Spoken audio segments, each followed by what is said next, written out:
Hello friends, this is Bipul Ramchiary. Welcome to B.Ed classes. आं दिनै मोनसे गोदान भिडिअ लानानै फैलायबाय। दिनैनि बे भिडिअआव आङो पन्चायती राज सिस्टेम थामहिनबा पन्चायती राज खुंथायनि खायसे इम्पोर्टेन्ट सोंलुफोरखौ सावरायनो लानाय जादों। जाय सोंलुफोरा गोबां कम्पिटिटिभ आनजादफोराव फैबाय थायो आरो बेबायदि इम्पोर्टेन्ट सोंलुफोरखौनो दिनैनि बे भिडिअआव सावरायनो लानाय जादों। आसा खालामो भिडिअखौ स्किप खालामालाबासिनो जोबजासिम मोजाङै मोजां नायलांगोन। फैदो बिदिब्ला जोङो नायलांदोनि दिनैनि भिडिअनि गिबि थामहिनबा 1 नम्बर सोंलुआ जाहैबाय which of the following committee recommended for Panchayati Raj System in India? भारतआव गाहायनि बबे मोनसे कमिटिया बबे मोनसे आफादा पन्चायती खुंथायनि बागै रिकमेन्ड खालामदोंमोन? स' बेवहाय मोनब्रै अपसन नायदों। पन्ची समिति, बलवान राय मेहता कमिटि, सिंघवी कमिटि, नान अफ द एबव। स' कारेक्ट अपसना जाबाय मा? बी, बलवान राय मेहता कमिटियानो भारतआव गिबि पन्चायती राज सिस्टेम नांगौ होननानै मा खालामदोंमोन? रिकमेन्ड खालामजेनदोंमोन आरो। पन्चायती राजा ओरैबायदि मोनसे सिस्टेम जों बयबो मिथिगौ जे बे डिसेन्ट्रेलाइजेसन अफ पावारखौ डिसेन्ट्रेलाइज खालामनाय माने खुंथाय गोहोखौ माने गामिसिमावलागै गोसारहोनायनि बे मोनसे अबजेक्टिभसमोन। बे पन्चायती राज सिस्टेमखौ गिबियै रिकमेन्ड खालामजेननाय कमिटियानो जाबाय बलवान राय मेहता कमिटि। स' बे सोंलुजों लोगोसे आं खायसे एक्सप्लेनेसन होलांदो बेनि बागै खायसे इम्पोर्टेन्ट एक्सप्लेनेसन होनाय जादों। Bolwan Rai Mehta Committee was made for Panchayati Raj System in India, which submitted its report in 1957. बे बोलवन राय मेहता कमिटिया पन्चायती राज सिस्टेम भारतआव पन्चायती राज सिस्टेमनि थाखाय बानायदोंमोन, रिकमेन्ड खालामदोंमोन आरो बियो गावनि रिपर्टखौ बे बोलवन राय मेहता कमिटिया 1965 मायथाइयाव भारत सरकारनो मा खालामदोंमोन? साबमिट खालामदोंमोन। गोसोआव लानो गोनां फेक्स बेनिखायनो खायसे नट्स बायदि एक्सप्लेनेसन होलांनाय जादों आं मोनफ्रोमबो सोंलुनि फिननायनि गेजेरजों। स' बेनि उनाव गुबुन मोनसे सोंलुखौ नायलायनोसै जोङो। 9 नम्बर सोंलुआ जाहैबाय which state first started the Panchayati Raj System in India? भारतआव बबे मोनसे रायजो सरकारा एबा स्टेटआ गिबि पन्चायती राज सिस्टेमखौ जागायजेनदोंमोन? बेवहाय मोनब्रै अपसन नायदों। राजस्थान, बी नाम्बाराव मध्य प्रदेश, सी नाम्बाराव अन्ध्र प्रदेश, डी नाम्बाराव बिहार। स' कारेक्ट अपसना जाबाय मा? राजस्थान। एन्सारा जाबाय ए नम्बर। जोंनि बे भारत हादराव गिबियै पन्चायती राज सिस्टेमखौ जागायजेननाय रायजोआनो जाबाय मा? राजस्थान। खोब इम्पर्टेन्ट। गोबां कम्पिटिटिभ आनजादफोराव पन्चायतनिफ्राय जुदि कुइसन जायोब्ला प्राय बेबायदि कुइसनफोरा जाबाय थानाय नुनो मोनो आरो। स' बेवहाय एक्सप्लेनेसन होना दोनदो। Panchayati Raj System was first inaugurated by the then Prime Minister Jawaharlal Nehru on 2nd October 1959 at Nagaur in Rajasthan. गिबि मानो पन्चायती राज सिस्टेमखौ फार्स्ट माने इनगुरेट खालामनाय जादोंमोन माब्ला? बै समनि जोंनि भारतनि गाहाय मन्त्रि जवाहरलाल नेहरूआ 2 अक्ट'बर 1959 मायथाइयाव राजस्थाननि नागौर होननायाव बेखौ इनगुरेसन खालामनाय जादोंमोन पन्चायती राज सिस्टेमखौ गिबि। स' बे सोंलुनिफ्रायनो जों इनडाइरेक्ट एसे बाथ्रा मिथिलानो हागोन जे गिबि माब्ला माने पन्चायती राज सिस्टेमखौ इनगुरेसन खालामनाय जादोंमोनबा सोरमोन? जवाहरलाल नेहरू। माब्ला होनना बुंबा 2 अक्ट'बर 1959 मायथाइयाव। जोबोर गोसोआव लानो गोनां। बेनि उनाव गुबुन मोनसे सोंलुखौ नायलायनोसै। 3 नम्बर सोंलुआ जाहैबाय हाउ मेनि टायार्स आर there in the Panchayati Raj system of India? भारतनि बे पन्चायती खुंथाय खान्थियाव मोनबेसे टायार्सफोर दङ होनना बुंदों? बेवहाय मोनब्रै अपसन नायदों। 1 टायार, 2 टायार, 3 टायार, 4 टायार। स' कारेक्ट अपसना जाबाय सी। सीआ जाबाय 3 टायार। जोंनि भारत हादरनि पन्चायती राज सिस्टेमा मोनथाम टायार। 3 टायार पन्चायती राज सिस्टेम मा जों बेखौ एक्सप्लेनेसन होना दोनदों आं बेखौ। बेफोर जादों मा? 3 टायार सिस्टेम इज एरेन्ज डेट इज मा? ग्राम पन्चायत, पन्चायती समिति एन्ड जिल्ला परिषद। ग्राम पन्चायत, पन्चायती समिति आरो जिल्ला परिषद बे मोनथाम टायाराव मा खालामनाय जादों? पन्चायती राज सिस्टेमखौ डिभाइड खालामनाय जादों। बेनि उनाव जोङो 4 नम्बर सोंलुखौ नायलायनोसै। 4 नम्बर सोंलुआ जाहैबाय which of the following system is established on the basis of the direct election? गाहायाव होनाय बबे मोनसे सिस्टेमखौ माने डाइरेक्ट इलेक्सन थोंजों बिसायख'थिनि सायाव बिथा खालामनानै गायसननाय जादोंमोन? बेवहाय दङ मोनब्रै अपसन। ग्राम पन्चायत, ब्लक कमिटि, जिल्ला परिषद आरो डी नाम्बारा जाबाय भट BMC। स' कारेक्ट अपसना जाबाय मा? ग्राम पन्चायत। So ग्राम पन्चायतखौनो डाइरेक्ट इलेक्शननि सायाव बेस खालामनानै इस्टाब्लिश खालामनाय जादों गायसननाय जादों बय एक्सप्लेनेसनाव नायदों the gram panchayat is establish on the basis of the direct election जोबोर गोसोआव लानो गोनां बेनि उनाव गुबुन मोनसे सोंलुखौ नायलायनोसै जोङो 5 नम्बर सोंलुआ जाबाय which of the following statement is not correct गाहायाव होनाय बबे मोनसे स्टेटमेन्टआ कारेक्ट नङा स' बेहाय मा अपसन नायदों जों नायदोनि मोनब्रैबो अपसनखौनो ए नाम्बाराव दङ पन्चायती राज was established in India by Jawaharlal Nehru पन्चायती Rajkhowa माने भारतआव जवाहरलाल नेहरूआ गायसनदोंमोन बी नाम्बाराव दङ Madhya Pradesh was the first state which implemented the Panchayati Raj System in India Madhya प्रदेशआनो जाबाय गिबि रायजो जेरावनोखि पन्चायती राज सिस्टेमखौ मा खालामनाय जादोंमोन गिबि इमप्लिमेन्ट खालामनाय जादोंमोन सी नाम्बाराव दङ 73rd constitutional amendment was implemented in 1992 स्निजिथामथि संबिजिरारि फोसाबनायखौ 1992 मायथाइयाव इमप्लिमेन्ट खालामनाय जादोंमोन डी नाम्बारा जाबाय Tamil Nadu has adopted the bicameral method तामिलनाडुआ मा बाइकेमारेल मेथडखौ मोननै रोखोमनि जा बाइकेमारेल मेथडखौ आदबखौ मा खालामनाय जादोंमोन आजावनाय जादोंमन स' कारेक्ट अपसना जाबाय मा बी एन्सारा जाबाय बी Madhya Pradesh was the first state which implemented the Panchayati Raj system in India बेनो जाबाय गोरोन्थि मध्य प्रदेशआव गिबियै पन्चायती राजखौ इमप्लिमेन्ट खालामनाय जायाखैमोन अदेबानि बबेयाव जादोंमोन राजस्थानावसो जादोंमोन जों आगोलसो दानि बावैसो मोनबाय स' ओंखायनो कारेक्ट अपसना जागोन मा बी बे मोनसेया गोरोन्थि बहाय नोट्सबो होनाय नोट्स होना दोननाय जादों First of all the Panchayati Raj system was established in Rajasthan 2nd October 1959 after which Andhra Pradesh adopted this system आरो बेनि उनावसो Andhra Pradeshआ आजावनानै लानाय जादों स' बेनो जाबाय गोरोन्थि अपसन मध्य प्रदेशआव जाग्रोआखै बबेयाव जाग्रोदो बे पन्चायती राज सिस्टेमा गिबियावनो राजस्थानावसो जाग्रोदों बेनि उनाव जों गुबुन मोनसे सोंलुखौ नायनायसै 6 नम्बर सोंलुआ जाहैबाय which of the following article is related to the Panchayati Raj गाहायाव होनाय बबे मोनसे आर्टिकेला पन्चायती राजजों पन्चायती खुंथायजों सोमोन्दो गोनां स' बहाय मोनब्रै होनाय जादों अपसन नायदों आर्टिकेल 243 बी नाम्बाराव आर्टिकेल 324 आर्टिकेल 124 आर्टिकेल 73 स' कारेक्ट अपसना जाबाय मा ए आनो जाबाय कारेक्ट अपसन आर्टिकेल 243 आर्टिकेल 243 माने पन्चायती राज सिस्टेमजों सोमोन्दो गोनां जों बहाय एक्सप्लेनेसनखौ नायनि मा होनाय दङ article 243 of the part 9 of Indian Constitution introduces the Panchayati Raj which was given constitutional status through 73rd Amendment Act 1992 नै बहाय बे जों क्लियर जाबाय दे आर्टिकेल 243 पार्ट 9 नि आर्टिकेल 243 भारतनि संबिजिरनि बे आर्टिकेल 243 मा खालामो पन्चायती राज खुंथायखौ मा खालामो इन्ट्रोड्यूस खालामदोंमोन आरो बियो कन्स्टिट्यूशनल स्टेटास संबिजिरारि स्टेटास मोनदोंमोन माब्ला 1992 मायथाइयाव 73थि संबिजिर फोसाबथायनि गेजेरजों गोसोआव लानो गोनां बेनि उनाव गुबुन मोनसे सोंलुखौ नायनोसै जों 7 नम्बर सोंलुआ जाहैबाय What was the main purpose behind the bringing the Panchayati Raj system in India?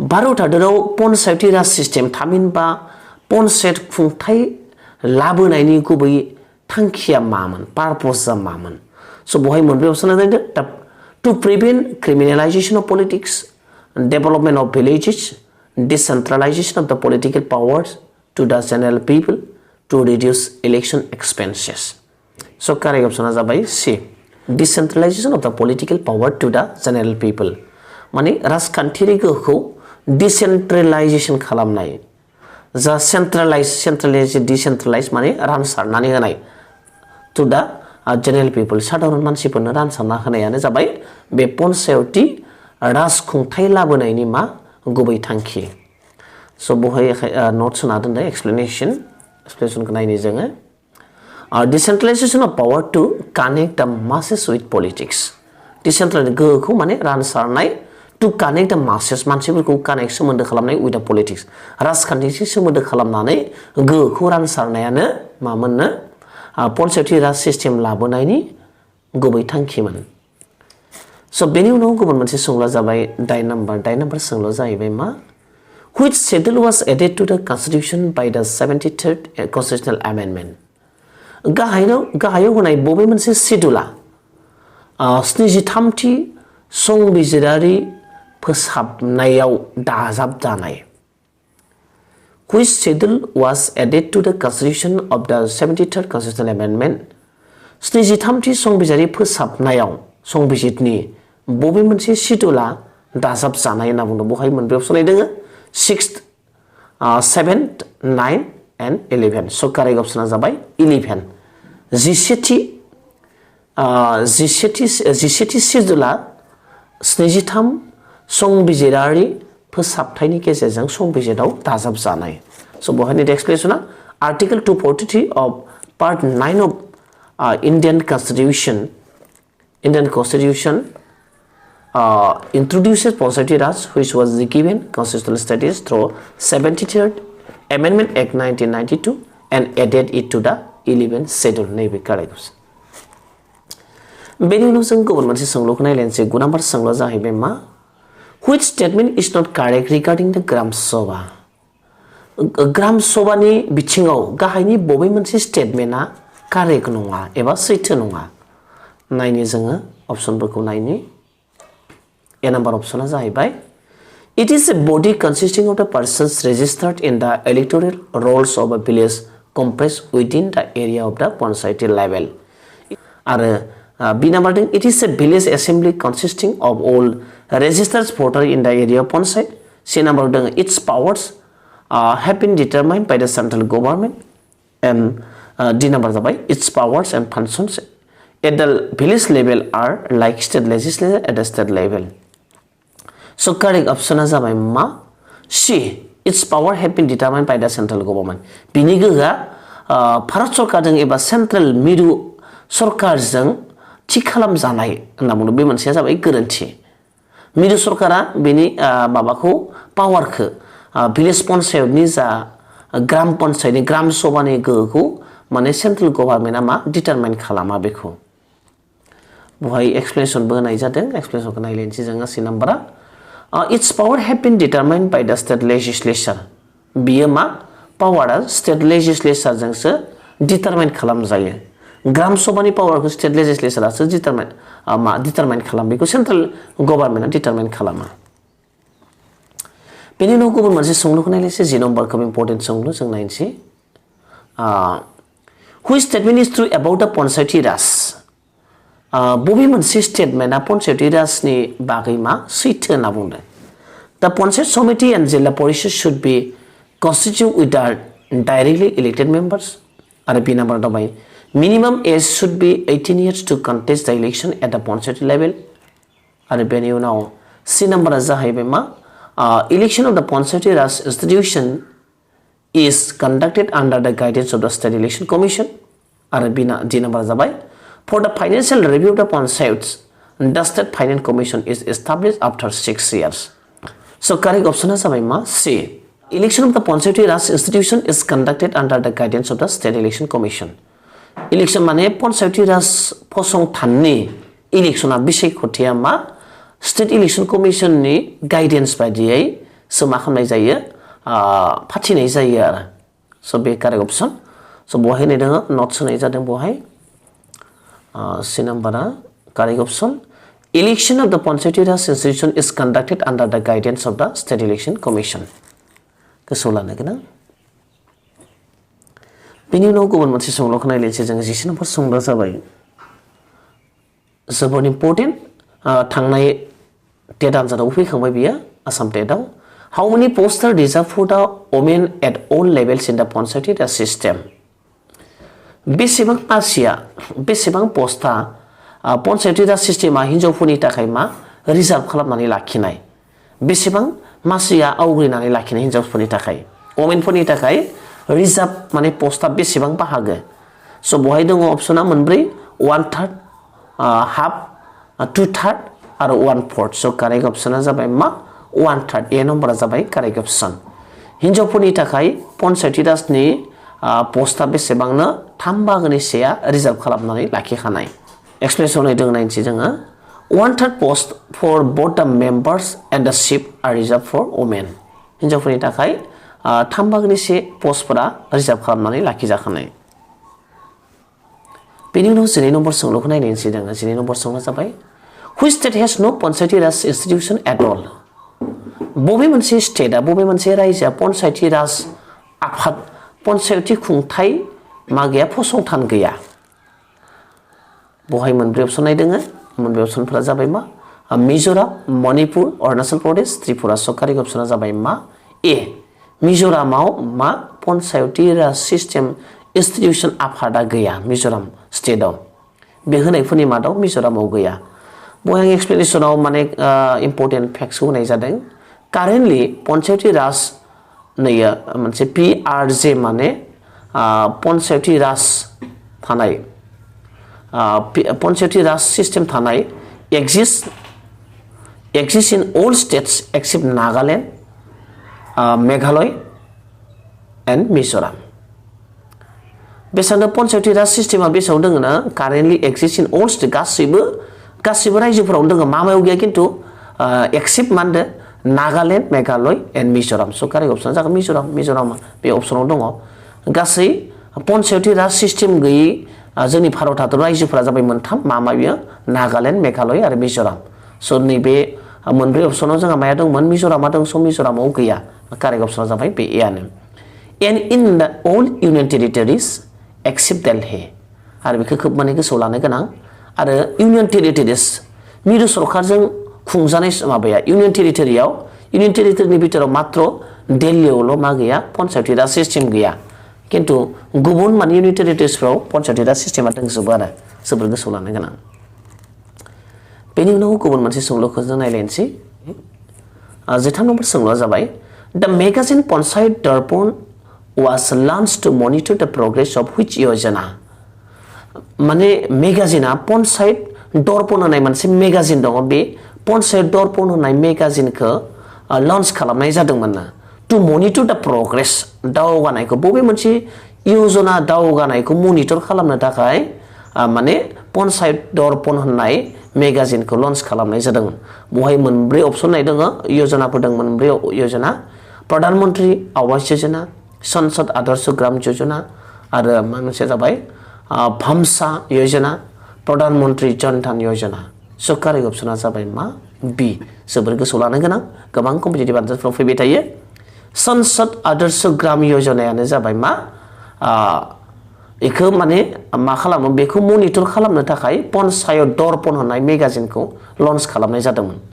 स' बे पन्चायत दर्पणा बे माबाजों सोमोन्दो गोनां संसद आदर्श ग्राम योजनाजों। जोबोर गोसोआव लानो गोनां एक्सप्लेनेसन होनाय जादों खायसे इम्पर्टेन्ट फैक्ट्सफोरखौ मिन्थिनायनि थाखाय। बे कुइसन एन्सार MCQनि अनगायैबो बेनि माबानि बागै खायसे नांगौ बाथ्राखौ मिन्थिनायनि थाखाय आं बे एक्सप्लेनेसन हिसाबैबो होनाय जादों खायसे बाथ्राफोरखौ गुवारै। It will act as a mirror of all development activities in the village panchayat. Sansad Adarsh Gram Yojana was launched in October last year, under which MPs are to develop 3 Adarsh Gram Panchayats by 2019. The objective of the program is to create model villages. बेनि गुबै थांखिया लायनो बेनि अबजेक्टिभसा नोजोरा बे प्रग्रामनि नोजोरा जाबाय मा create model village मोनसे मडेल भिलेज सोरजिनायनि आरो मोनफ्रोमबो मा होनो it will act as a mirror of द अल डेभेलपमेन्ट एक्टिभिटिस मोनफ्रोमबो माबानायखौ डेभेलपमेन्ट एक्टिभिटिसखौ मा खालामगोन बेयो नोजोर होगोन इन द भिलेज पन्चायत लेभेलाव। आरो बे संसद आदर्श ग्राम योजनाखौ लन्च खालामनाय जादोंमोन अक्ट'बराव। आरो बेयाव मा जागोन एमपिफोरा मा खालामनांगोन मोनथाम आदर्श गामि सोरजिनांगोन 2019 नि गेजेराव मा मोनथाम आदर्श गामि मडेल भिलेज माने सोरजिनो नांगोन होननानै बुंदों आरो बे माबाया अबजेक्टिभसा बेनो। स' बेनि उनाव जों गुबुन मोनसे सोंलुखौ नायलायनोसै। गुबुन मोनसे सोंलुआ जाहैबाय 14 नम्बर सोंलुआ खोब important. In which 5-year plan the Panchayati Raj system was introduced in India for the first time? In which 5-year plan? बबे मोनसे 5 बोसोरारि बिथांखिनि गेजेरजों पन्चायती राज खुंथाय बा ग्राम पन्चायत खुंथायखौ इन्ट्रडिउस खालामनाय जादों जोंनि भारत हादराव। गिबि बबे मोनसे 5 बोसोरारि बिथांखिनि गेजेरजों पन्चायती राज खुंथायखौ इंट्रोड्यूस खालामनाय जादोंमोन जोंनि भारतबर्षआव स' बहाय मोनबे अपसनाय दोङो a number first second fifth and six स' कारेक्ट अपसना जाबाय second explain in the second 5-year plan the Panchayati Raj System was introduced in India for the first time जोबोर गोसोआव लानो गोनां गिबि नैथि 5 बोसोरारि बिथांखिनि गेजेरजों पन्चायती राज सिस्टेमखौ जोंनि भारत हादराव गिबि बेखेवनाय जादोंमोन बा इंट्रोड्यूस खालामनाय जादोंमोन प्लेनिं कमिशनाथ जिहेतु मोनफ्रोमबो डेभेलपमेन्टनि माने प्लेन पलिसिखौ बानाय नालाय स' बे 5-year प्लेनाव सेकेन्ड 5-year प्लेनाव बे जा पन्चायती राज सिस्टेम जे जोंनाव नांगौ डिसेन्ट्रेलाइजेसननि थाखाय पावार डिसेन्ट्रेलाइजेसननि थाखाय जे मोनसे पन्चायती राज सिस्टेम नांगौ बेखौ लाबोनाय जादों माब्ला नैथि 5 बोसोरनि बिथांखिनि गेजेरजों जोबोर गोसोआव लानो गोनां होनाय जादों बेयाव राज introduced in India for the first time the Panchayati Raj system was first adopted by the state of Rajasthan in Nagaur district on 2nd October 1959 बेनि उनाव जों गुबुन मोनसे सोंलुखौ नायलायनोसै 15 नम्बर सोंलुआ जाबाय The 3-tier system of Panchayati Raj was adopted by which state for the first time?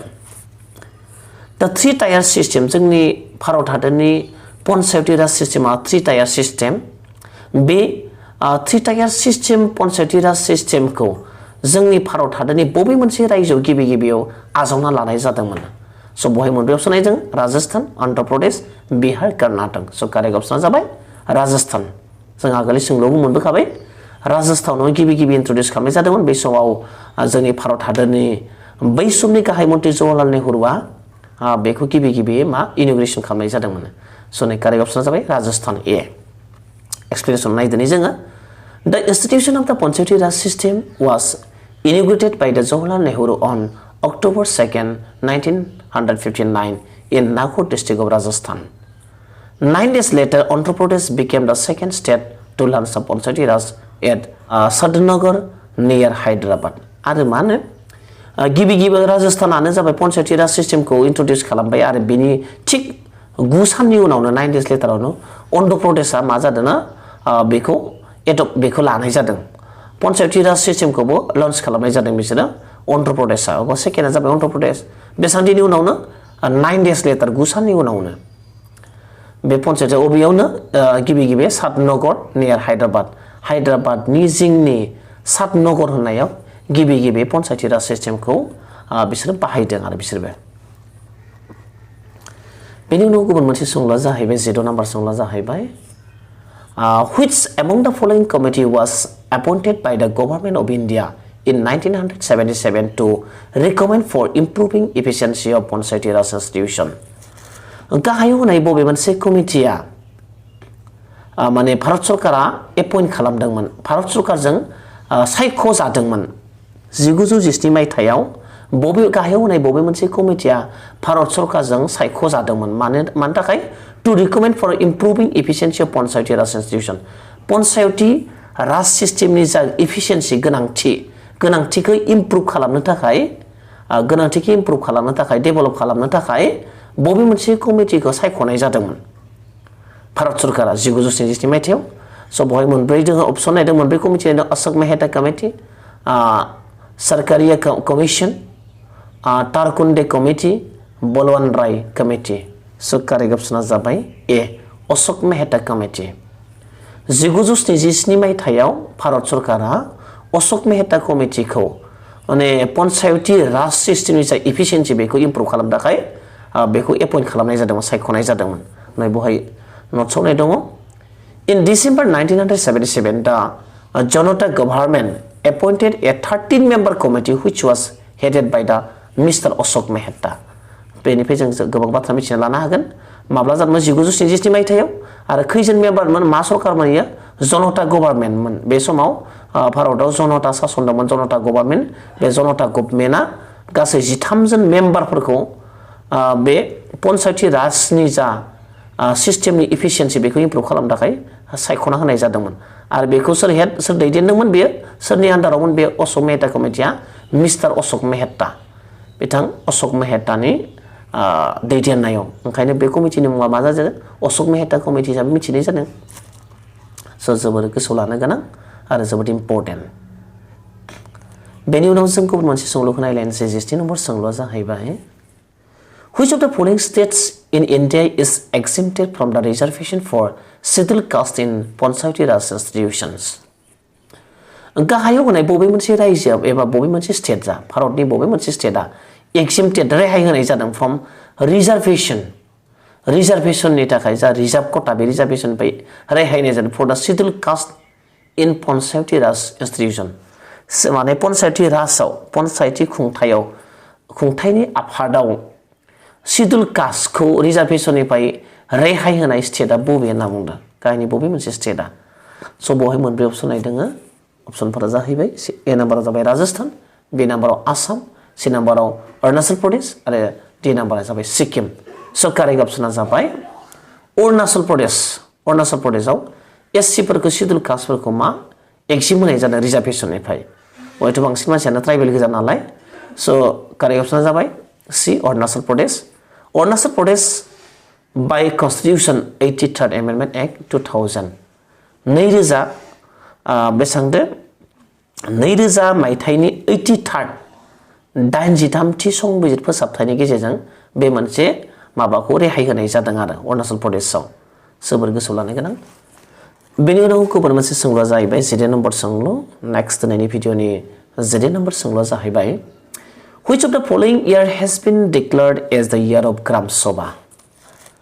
गाहायाव होनाय बबे मोनसे बोसोरखौ मा इयारखौ मा डिक्लेयार्ड एज अ इयार अफ ग्राम सभा बोसोर होनानै बबे मोनसेखौ फोसावनाय जादों गाहायाव होनाय बबे मायथाइखौ ग्राम सभा इयार होनानै एबा ग्राम सभा बोसोर होनानै फोसावनाय जादों बेवहाय मोनब्रै अपसन नायदों 2008-9 2009-10 2010-11 2011-12 so correct option is B correct option जाबाय B 2009 जि मायथाइखौ ग्राम सभा इयार हिसाबै फोसावनाय जादों बेनि उनाव जों नायलायनोसै 19 नम्बर सोंलु so 19 नम्बर सोंलुआ जाबाय Which of the following committee had recommended the Panchayati Raj Finance Corporation गाहायाव होनाय बबे मोनसे कमिटि एबा बबे मोनसे आफादा माने पन्चायती राज फाइनेन्स कर्परेसनखौ रिकमेन्ड खालामदोंमोन बबे मोनसेखौ पन्चायती राज फाइनेन्स कर्परेसन नायखौ बबे मोनसे कमिटिया रिकमेन्ड खालामना होदोंमोन स' बेवहाय मोनब्रै अपसन नायदों ए नाम्बाराव बलवन राय मेहता कमिटि 1957 के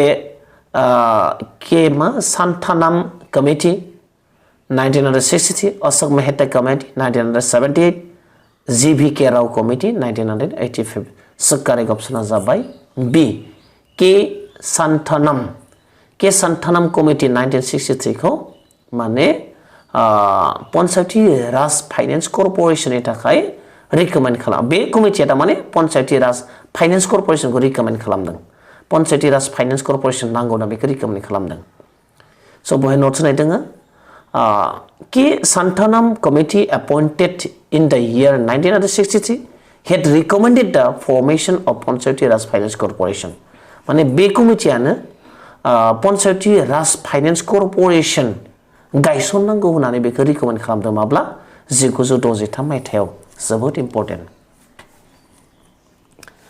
बेनि उनाव 20 नम्बर सोंलुखौ नायलायनोसै दिनैनि भिडिअनि 20 नम्बर सोंलुआ जाबाय Election to constitute a Panchayat should be completed before बेबो माने PNRD आनजादाव फैखांबाय आगोलनि PNRD आनजादाव फैखांबाय आरो टेट आनजादावबो फैखांबाय बे सोंलुआ जोबोद इम्पर्टेन्ट मोनसे पन्चायतनि इलेक्सनखौ फाथिनाया मा कमप्लिट जानांगोन ना फोजोबनांगौ माब्लानि सिगां इयाव मोनदो before expiration of 6 months from a date of its dissolution माने डिसुलेसन जानायनि आफादा पन्चायतनि माबाया जोबनायनि 6 दाननि सिगाङाव आरो मोनसेया दङ बि नाम्बारा एक्सपिरेसन अफ 3 months फ्रम द डेट अफ